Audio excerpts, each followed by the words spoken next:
Mas vós sois dele em Yahshua o Mashiach, o qual se tornou da parte do Altíssimo Pai sabedoria e justiça e santificação e redenção, para que, como está escrito, aquele que se gloria, glorie-se no soberano Rei. Aleluia. Amém? Vamos ler de novo para a gente compreender melhor, né? Mais lentamente. Se você tiver a mesma edição que a minha, quiser ler em voz alta, fique à vontade.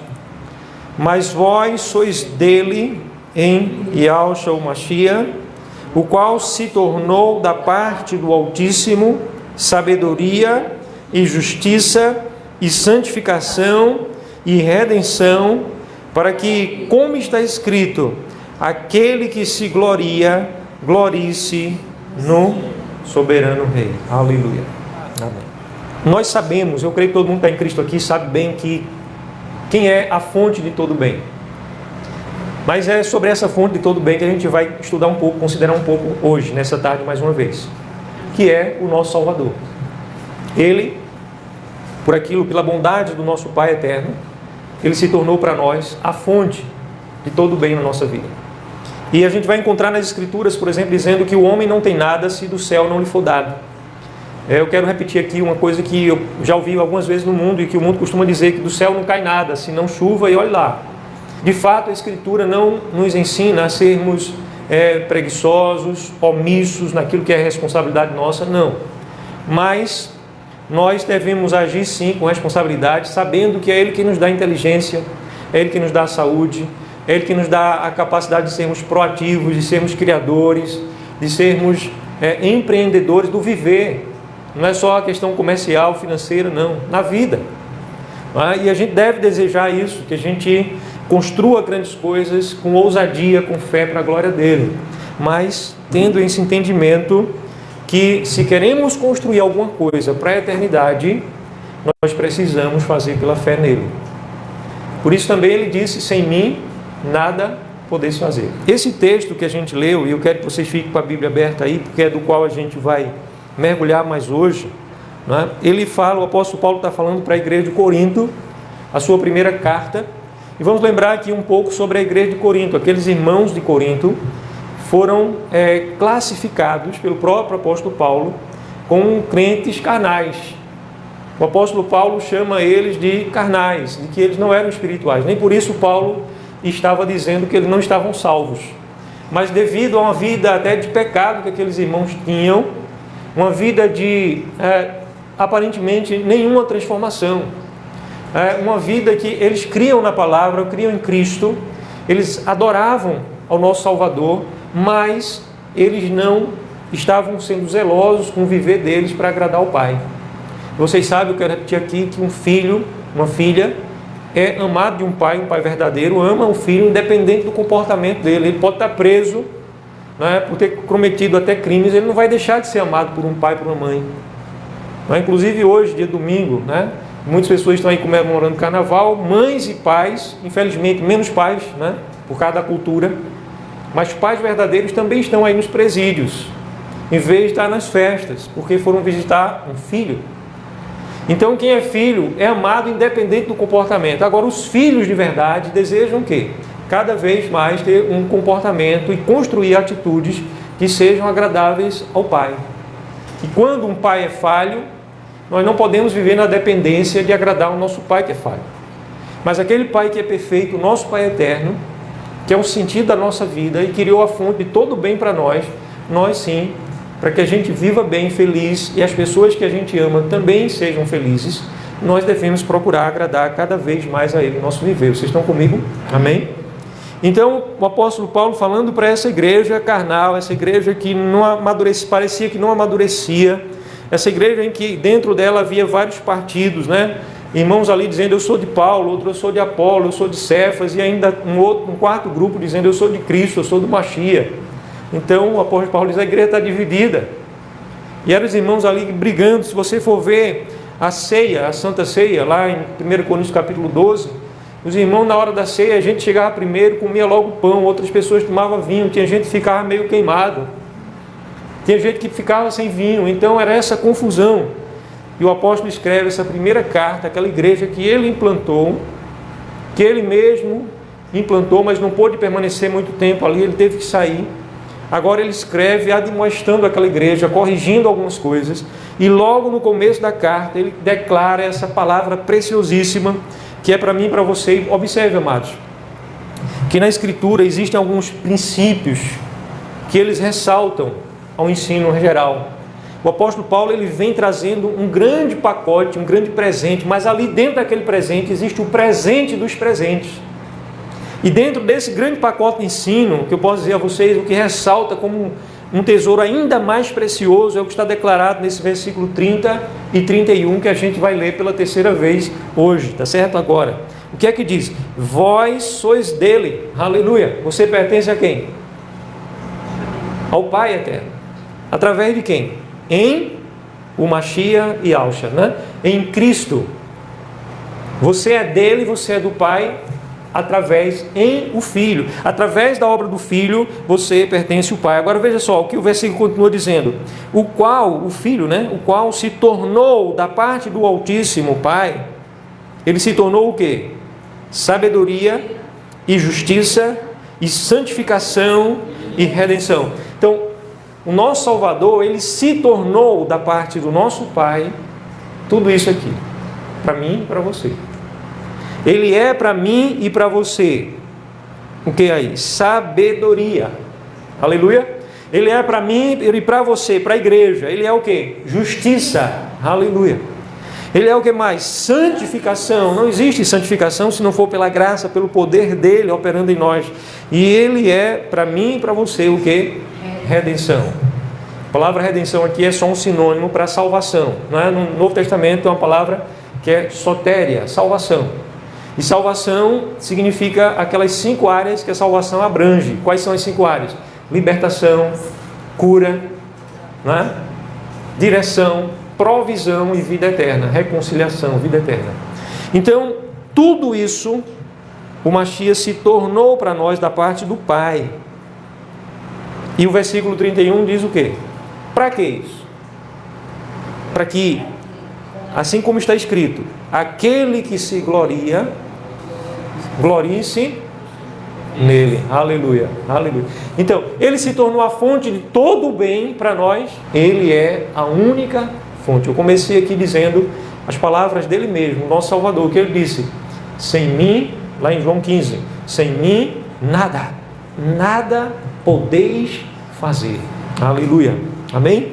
Então, esse é o ensino central. Nós pertencemos ao Pai através do Machia e Alcha, né? Em o Machia, quando estamos, né? A preposição em está afirmado, está sobre.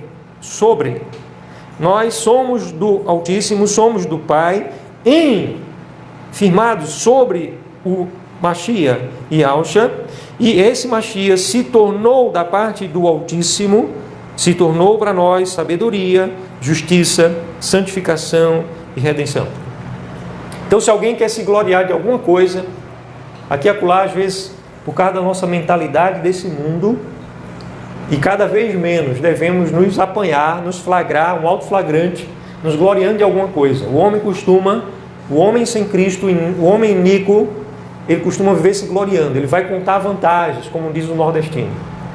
Você sabe a conversa que tem numa mesa de bar, pode o homem começar a beber aí, homem, mulher, alguma coisinha que beber, já vai começar a rir um pouco mais, né? Os que tem de rir, outros já ficam mais brabo, e outros já começam, qual a conversa? A se gloriar, a contar vantagem, contar o que fez, o que deixou de fazer, e foi o que fez, na primeira pessoa do singular. Não é glorificar aquele que é digno de toda a glória, não. É pegar a glória e dizer: fui eu que fiz isso, fui eu que vivi isso, fui eu que conquistei isso, fui eu que faço. Então, o apóstolo está dizendo aqui, sabe para quê? Ele é tudo isso para nós, para que se alguém quer se gloriar de alguma coisa, glorie-se nele. Aleluia.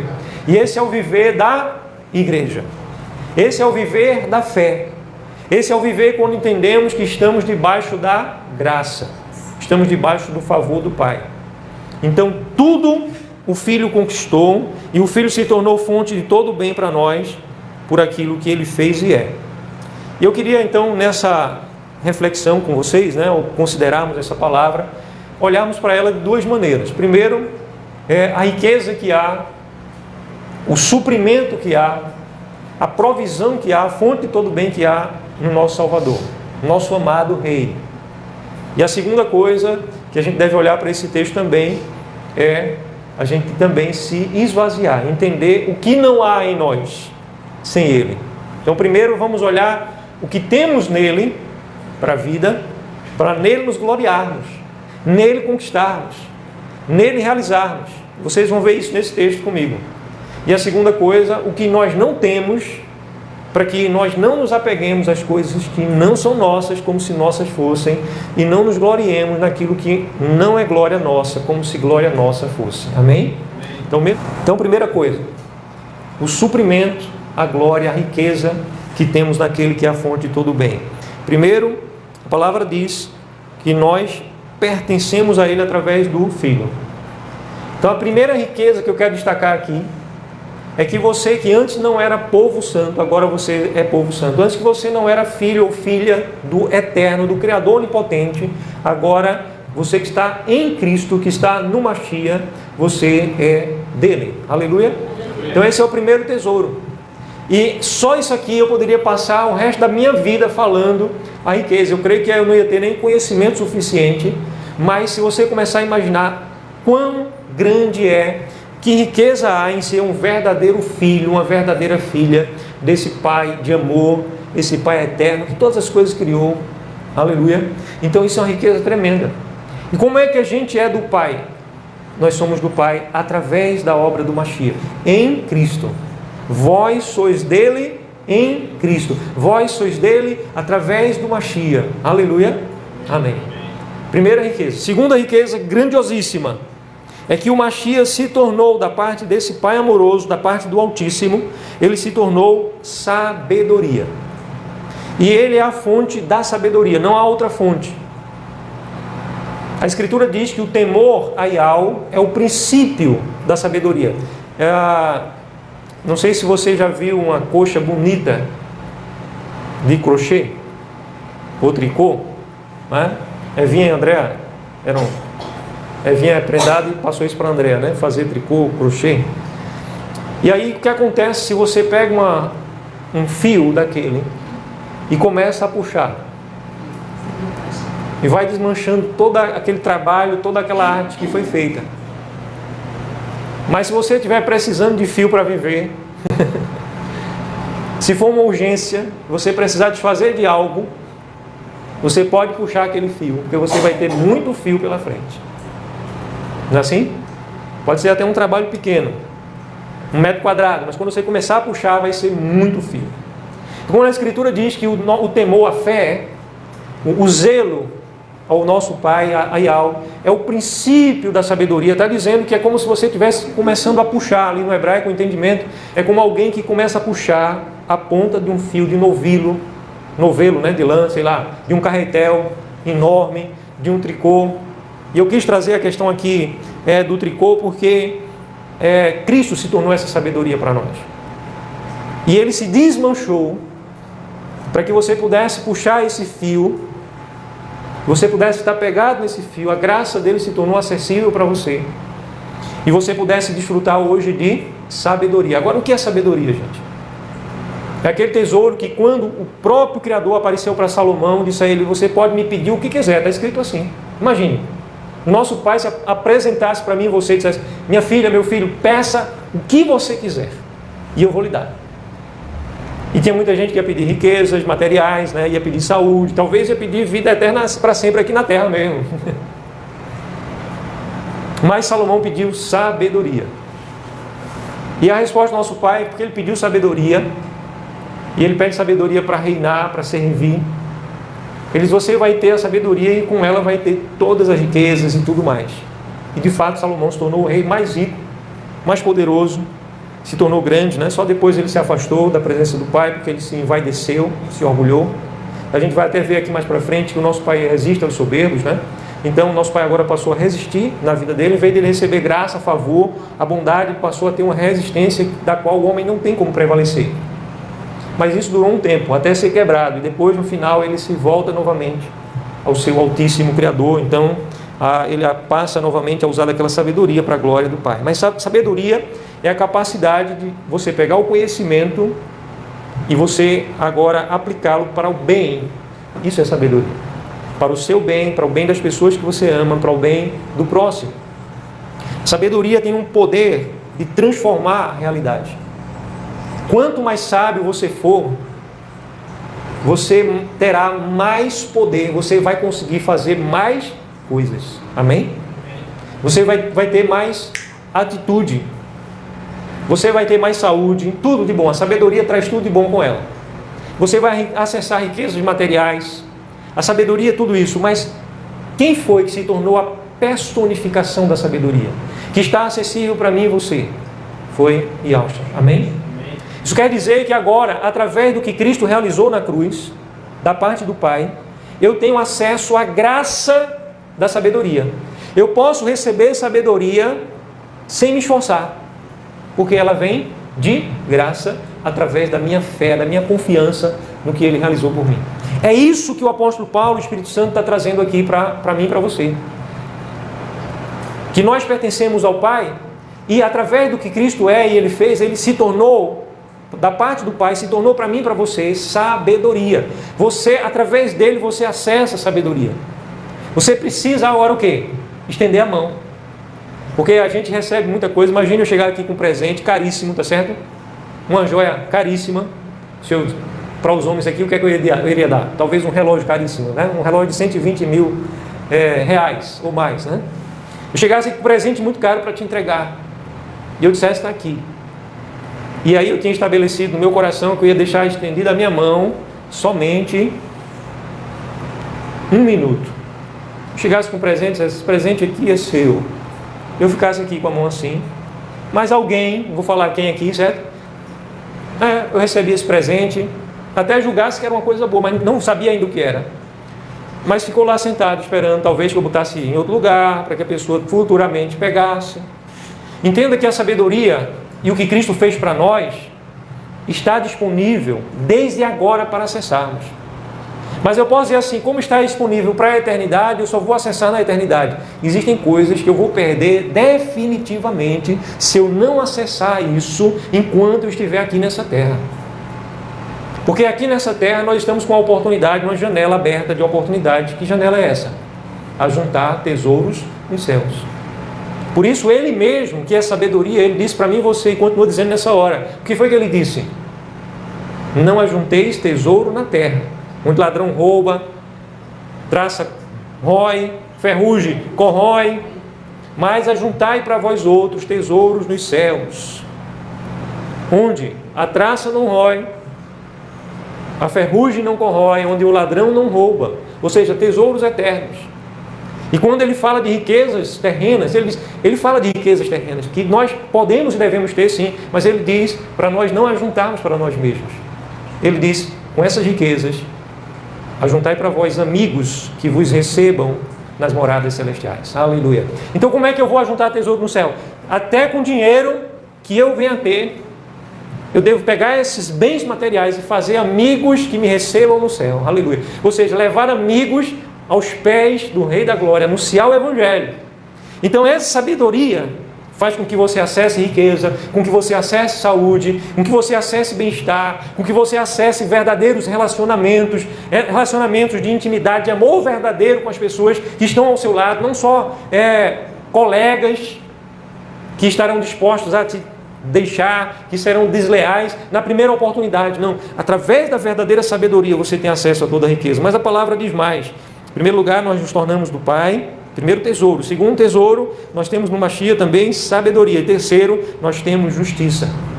E justiça aqui significa que nós somos justificados, aleluia. Eu e você, nós somos totalmente, perfeitamente justificados. Você é justo nessa terra.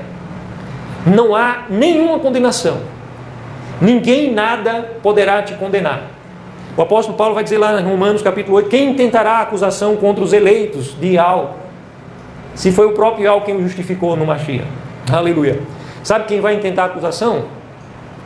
O diabo, seus demônios e aqueles que estão sendo mamulengo na mão dos demônios. Eles intentam a acusação. Mas qual poder tem essas acusações? Não tem nenhuma, por quê? Foi o próprio Altíssimo quem nos justificou pela obra do Mashiach. Então, no Mashiach, ele se tornou da parte do Pai para nós justiça. E você é a presença da justiça. O diabo, ele foge da sua presença. Onde existem trevas, você entra trazendo toda a luz do reino, porque você é a justiça do Mashiach. Você não é mais justo nem menos justo. É impossível ser mais justo do que ele é. Mas eu quero dizer a você também que é impossível você, estando nele, ser menos justo do que ele é. Por isso você tem ousadia, você tem segurança, intrepidez para entrar diante do trono da graça, diante do Pai, e se apresentar diante do Pai, porque você chega diante do Pai na justiça do próprio Filho. Aleluia. Ele se tornou para nós justiça. Que tesouro, né, amados? Quarto tesouro aqui. Primeiro, nós tesouro da pertinência, passamos a pertencer ao Pai. Segundo tesouro, o tesouro da sabedoria, que nos dá toda a fonte de bem também, material e tudo mais. Terceiro tesouro, a justiça, fomos justificados, fomos reconciliados, recebemos vida eterna, a justiça. Quarto tesouro, a santificação. Santificação. E o que é a santificação? É, dia a dia, eu ser moldado, eu ser transformado aqui na terra, porque eu já tenho a santidade de Cristo, é um estado. Quando o Pai olha para mim, ele me vê perfeito. Mas, dia a dia, Marcos Servos e tal, o quê? Mudando, crescendo, aprendendo. O Espírito Santo tem trabalhado em mim. Então, o dia a dia que a gente passa aqui nessa terra é precioso para o nosso Pai. Por quê? Porque você está conquistando tesouros no céu, você está sendo transformado, você está sendo moldado. Aleluia? E a Escritura chama isso de santificação. É um processo. Então, no Mashiach, na obra dele, você tem esse processo, você é favorecido. Você é favorecida. Você recebe o favor de ser transformado. E entenda, gente, que esse favor, essa riqueza, é a única maneira de nós sermos transformados. Às vezes, a gente vê muitas denominações aí, no evangelicalismo desses dias, né? Que são evangelhos estranhos. É outro evangelho. O apóstolo Paulo diz, olha, me admira que vocês estão passando do evangelho, da graça que é em Cristo, para outro evangelho. E, na verdade, não é outro, é porque alguns os perturbam. E que evangelho é esse que é pregado aí nas denominações? É o evangelho de que você tem que fazer por merecer. Para você se santificar, é você que vai abandonar o pecado, não é você que vai abandonar o pecado. A obra da santificação é uma oração de 20 segundos, é uma atitude de fé, mas tem que ser através do Mashiach, tem que ser em Cristo. Em Cristo, ele se tornou para mim santificação, aleluia. Então, como é que eu faço? Uma oração de 20 segundos. Eu não posso de mim mesmo, mas eu sei que o teu poder opera em mim, então eu me entrego completamente a ti. Entra com o teu favor na minha vida, aleluia. Eu sou transformado, a minha mente é transformada. Então, quando você começa a viver essa fé, é como aquele presente, eu estava com a mão estendida para te dar, e Cristo ele já estendeu as mãos dele para nos dar toda sorte de bênção, riqueza, santificação. Mas se você não entrar pela fé e dizer, eu reconheço, eu espero em ti, eu me rendo a ti, você vai de alguma maneira se gloriar na carne. E está escrito que aquele que se glorie nele. Então a pessoa que acha que se santificou, sabe? Eu sou uma pessoa tão íntegra, eu nunca matei, nunca roubei, eu sempre dei o dízimo de tudo, eu sempre fui um adorador de coração. Então a pessoa começa a se gabar. Olha, os meus jejuns são jejuns prolongados. Eu fico jejuando, eu posso jejuar uma semana tranquilamente. E a pessoa não tem o entendimento, nem a viva fé no coração de que a glória não pertence a ele, mas é a obra de Cristo nele. Essa pessoa vai se gloriar achando que é ela que está operando a santificação.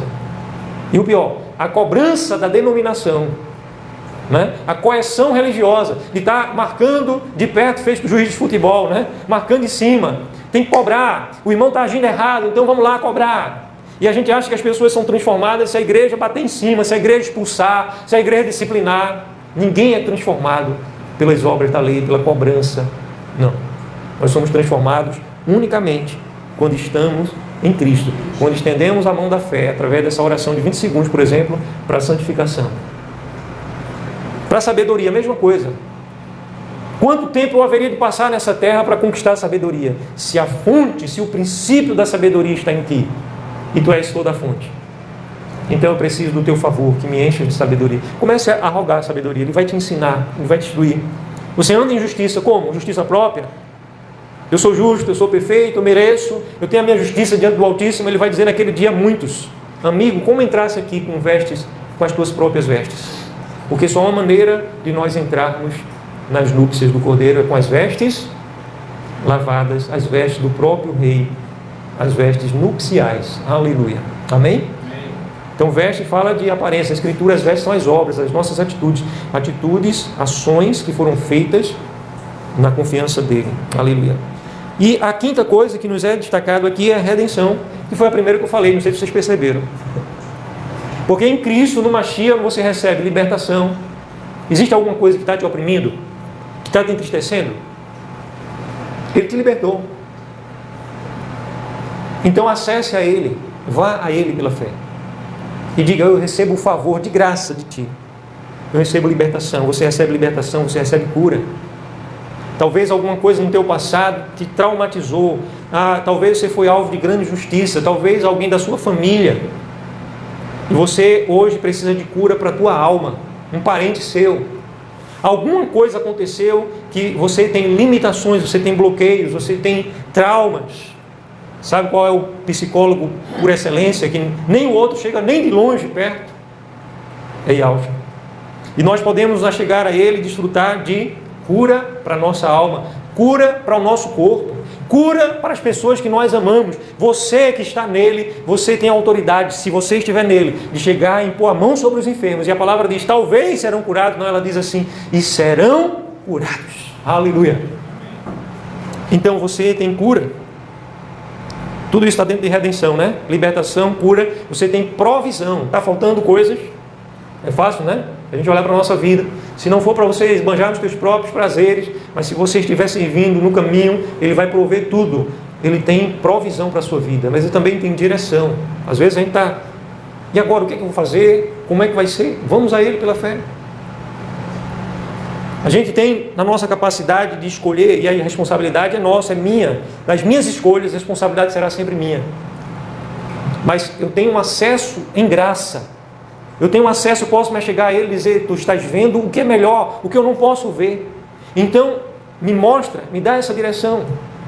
E não fique preocupado esperando uma coisa sobrenatural, uma visão. De uma forma muito simples, Ele vai, se você acessar pela fé a Ele, Ele vai de uma forma simples e clara. Ele não vai esperar você se tornar um grande profeta, um grande profetisa. Você tem um dom de interpretar línguas e sonhos e visões. Não precisa. Do jeito que você se encontra hoje, Ele vai mostrar claramente. E você, se você estiver confiando nele, você vai receber favor, direção. E acima de tudo, você desfruta nele essa redenção, que é a reconciliação, vida eterna. Você desfruta de paz. Um dos frutos mais preciosos da redenção chama-se paz. Ele disse: eu deixo-vos a paz, a minha paz eu vos dou, não como o mundo dá. As pessoas buscam a paz no mundo, de diversas formas, não vou nem falar aqui, já falei muito, né? Vocês me conhecem bem. Mas a paz dele é sobrenatural, é incircunstancial, não depende das circunstâncias.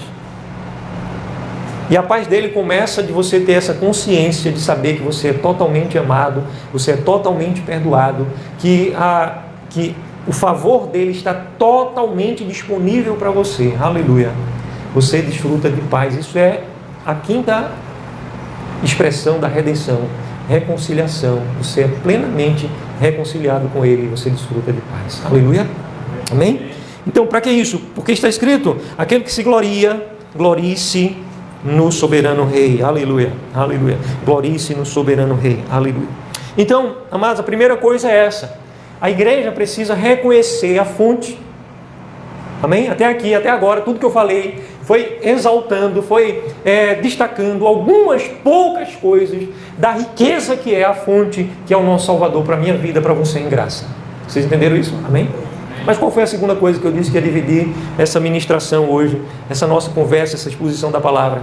A segunda coisa que eu disse é a gente reconhecer também o que nós não somos e que às vezes pensamos que somos sem Ele. E isso aqui é muito importante, porque para a igreja é tentada, sabe? A igreja é tentada porque ela recebe do Espírito Santo o quê? Iluminação. Isso aí se torna, o diabo pega isso para tornar uma tentação. O cão é sujo, né?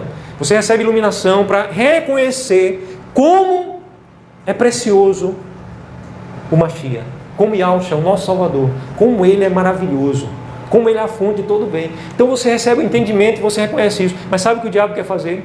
Tornar esse conhecimento infrutífero na tua vida. Tornar esse conhecimento algo que não é prático, algo que você não vivencia.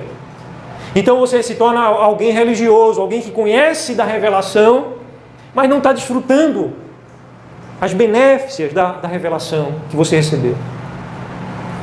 E sabe o que é um bloqueio para você não receber? É quando você, apesar de saber que Ele é a fonte, você continua se gloriando, continua agindo como se tudo dependesse de você. Deixa eu dar alguns exemplos práticos aqui para ser mais claro. Imagine relacionamento de casais, viu? Não estou falando de casal nenhum absolutamente aqui, mas imagine um casal A e B, um casal desconhecido, que ninguém conhece aqui, certo? E esse casal A e B é um casal religioso. Frequenta uma comunidade onde a Escritura é exposta com veracidade, onde a Escritura é exposta com fidelidade, onde a Escritura é exposta debaixo de oração. E eles têm até o entendimento de quem é Yahshua para eles, como Ele é precioso. Mas esse casal, quando chega em casa, um quer transformar o outro na força do braço, do grito, né? Quer transformar o outro mostrando a sua indignação, a sua revolta, e não gosta disso e daquilo. E raramente dobra os joelhos em oração para dizer: Pai, meu cônjuge é maravilhoso, eu te agradeço. Eu te agradeço pela vida do meu cônjuge. E essa área na vida dele, na minha pequena visão, ela pode se tornar ainda melhor. Você não vai amaldiçoar seu cônjuge. Ela pode se tornar ainda melhor, pai. Você fala isso na intimidade. Então, um cônjuge que ora mais do que grita, do que discute, do que fica birrento, sei lá, como é que diz? Bicudo, né? Esse está o quê? Aplicando o conhecimento, indo na fonte de todo favor, de toda graça, e está vivendo. Mas aquele que fica só na briga, isso é para tudo. Isso é relacionamento de filho para pai, de pai para filho, de irmão para irmão. Isso é relacionamento dentro da igreja, relacionamento na empresa, sua empresa, seu trabalho. Aí você acha que para conquistar mais cliente, a ciência está aí para dizer: eu vou usar os artifícios do marketing, eu vou usar capacidade minha de administrar a empresa. Então, o que eu tenho que fazer? Eu tenho que comprar mais equipamento, eu tenho que contratar mais funcionários. Então você começa a agir achando que tudo depende desse seu conhecimento, do que você vai fazer e do que você vai deixar de fazer. E você é aquela pessoa religiosa que tem recebido a fonte da verdade, mas você não lembra de orar sobre o teu comércio, sobre a tua atividade profissional. Você não lembra de se entregar a Ele, dizendo assim: olha, eu sei que eu preciso agir, mas eu quero dizer a Ti que eu posso fazer coisas grandiosas. Nada disso terá valor se eu não tiver a Tua bênção. Primeira coisa. Segunda coisa, você pode dizer a Ele também: eu sei que eu posso, aparentemente, com toda a ciência dos homens, fazer muitas coisas, mas não terei nenhum resultado se não vir de Ti. Então você está o quê? Rendendo glória a quem a glória é devida. Você não está decaindo da graça naquela área da sua vida, porque você pode ir sozinho na frente. Deixa Cristo para trás. Vai sozinho na frente, você vai conquistar muita coisa, aparentemente. Mas o que você construiu pela fé? O que foi realmente favor do céu? E dentro da igreja, a mesma coisa. Vamos supor um evento, certo? A gente não tem feito eventos aqui, mas vamos supor um evento evangelístico. E a gente vai fazer um grande evento evangelístico, a gente se esmera, a gente vai e estuda, cada um decora o seu passo a passo. Você vai chegar a tal hora, em tal minuto, de tal segundo você vai se levantar, vai fazer aquilo e aquilo outro, vai lá apertar o botão e vai voltar. E outro aí você e fulano, e ciclano, e todo mundo está bem escalado dentro de um time, cada um sabendo fazer a sua parte. Mas ninguém sequer lembra de orar. E quando termina, todo mundo está lá, às vezes com um sorriso de um lado do outro, dizendo: eu fiz bem feito, eu fiz minha parte. Mas Yahshua do céu olha e diz assim: e quem esperou em mim? Porque um pode regar, outro pode plantar, mas sou eu quem faço o milagre da vida. Sou eu quem dou o crescimento. Nesse capítulo 1 aqui de 1 Coríntios, Paulo vai dizer isso. Paulo vai dizer, olha, eu plantei, Apolo regou, mas foi Yahshua quem deu o crescimento. O milagre da vida está nas mãos dele. Então existem igrejas que estão fazendo muitas coisas, cheias de atividade, uma agenda, um calendário cheio, prédio grande, muita gente para cima e para baixo, o homem se gloriando na carne. Mas está escrito aqui que ele é a fonte de todo bem, para que aquele que se glorie nele. E quando eu não estou indo a ele dizendo, eu sei, eu não estou reconhecendo que ele é a fonte, eu estou indo na força do meu braço. Eu posso até ter algum resultado, mas será como construir um prédio na areia. Ele não vai passar, é palha, feno e madeira, não vai passar na prova do fogo. Eu quero construir na minha vida, nós queremos construir dentro do nosso lar, nós queremos construir nos nossos relacionamentos, nós queremos construir nosso ser, nós queremos construir nosso testemunho, nós queremos construir vidas que sejam realmente convertidas a Cristo. Então nós precisamos ir na fonte, entendendo que tudo depende dele. Aleluia. Essa é a mensagem. Essa é a mensagem, era tudo que eu tinha para falar hoje. Mas vamos ver ainda alguns versículos, tá certo? Abra sua Bíblia aqui no capítulo 8 de 1 Coríntios. E só um reforçozinho, tá certo? Diante de tudo que eu já ministrei hoje. Versículo 2 diz assim: se alguém julga saber alguma coisa, e com efeito não aprender ainda, se alguém julga saber alguma coisa, com efeito não aprendeu ainda, como convém saber. Se alguém julga saber alguma coisa, aquela pessoa que julga saber alguma coisa, ela nem aprendeu ainda como convém saber. Amém? Vamos ler de novo? Versículo 2, 1 Coríntios 8, versículo 2. Se alguém julga saber alguma coisa, com efeito não aprendeu ainda como convém saber. Ou seja, nem o beabá não aprendeu ainda da fé. A pessoa que julga-se muita coisa, que está puxando a glória para si mesmo, nem o beabá da fé aprendeu ainda. Amém? Entenderam isso aí, gente? Eu queria dar um exemplo ainda de Moisés. A Escritura diz, por exemplo, em Atos 7, 22, não precisa a gente abrir, que Moisés, até 40 anos de idade, o que foi que Moisés fez? Ele se tornou poderoso em atitude e no falar diante dos homens. Está escrito lá no livro de Atos. Porque ele aprendeu toda a ciência do Egito. Ele ali sabia as artes marciais, ele era um homem preparado fisicamente, um homem preparado psicologicamente como homem. Mas ele não sabia de nada. Ele estava ainda nesse versículo 2 aqui de 1 Coríntios 8. Ele julgava saber alguma coisa, mas ele ainda não sabia, não tinha aprendido ainda como convém saber. Ele não tinha nem aprendido ainda. Então, aos 40 anos de idade, ele estava o quê? Na sua força. Ele estava na todo o conhecimento estratégico, a sua capacidade linguística de se comunicar, de se expressar. Ele era um príncipe dentro do Egito, ele ia herdar o trono. Mas ele quis libertar o seu povo pela força do seu braço. Então ele sai do palácio, ele encontra ali um soldado maltratando um hebreu, um irmão seu de sangue, né? Um hebreu, e ele vai, toma as dores, mata aquele soldado, um homem também preparado para a guerra. O homem estava armado, ele mata aquele homem, mas ele não conseguiu nem direito esconder o cadáver daquele homem, com todo o seu preparo. E aí o que é que ele tem que fazer? Ele tem que fugir dali. E agora ele vai, depois de 40 anos na Universidade do Mundo, ele vai agora passar 40 anos na Universidade da Fé. Ele vai para o deserto de Midian. Ele vai viver com o sumo sacerdote de Midian, chamava-se Jetro, se tornou o sogro dele, né? Ele vai se casar com Zípora, e ali ele vai passar 40 anos no deserto, cuidando o que agora? De ovelhinha.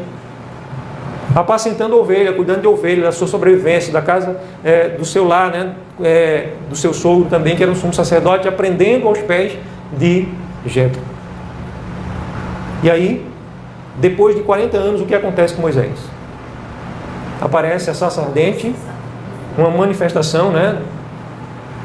Uma Shekinah, uma manifestação da presença do nosso Pai. E ele se aproxima, ele vê aquilo ali, uma sarça que ardia há muito tempo, pegando fogo e não se queimava.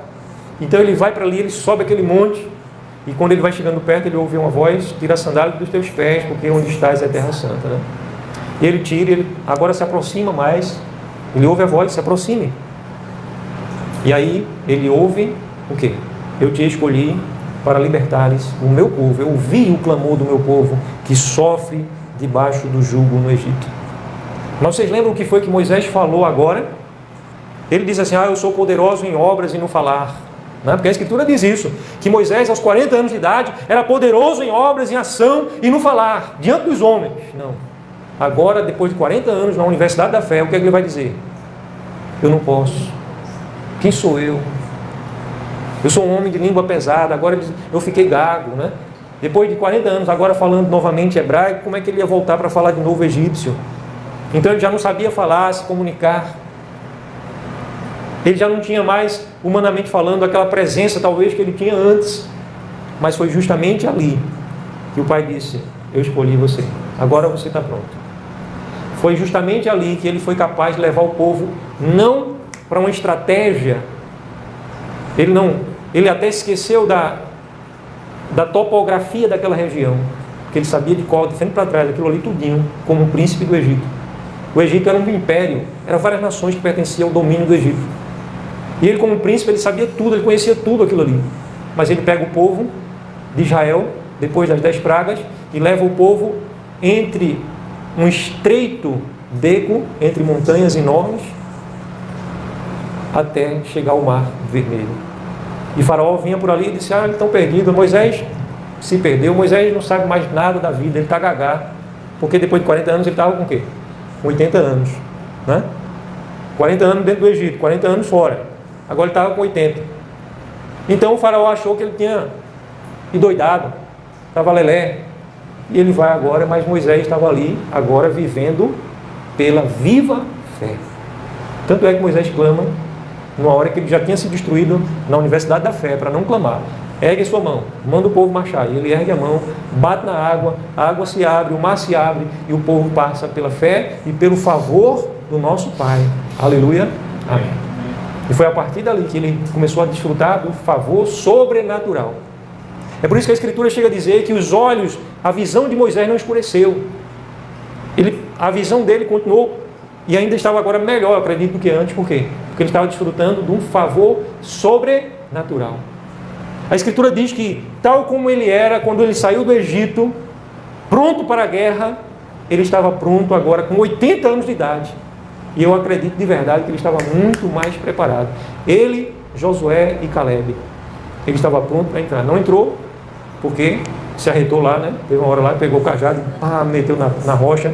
Ele tinha recebido a instrução de falar para a rocha, e a rocha já apontava para quem é a rocha, a fonte de toda a água na nossa vida, no deserto da vida, né? E aí, em vez de falar, ele bateu na hora, o povo lá, está com sede, Moisés, estou com sede, não faz nada. E Moisés pegou e por causa disso, ele não entrou. Mas ele entrou na Canaã eterna, né? E Moisés é um bom exemplo para a gente entender, porque todos que foram salvos antes da vinda de Cristo foram salvos em Cristo. E todos que serão salvos depois são salvos em Cristo. Porque nele, por ele e para ele são todas as coisas, a glória, pois, a ele eterna.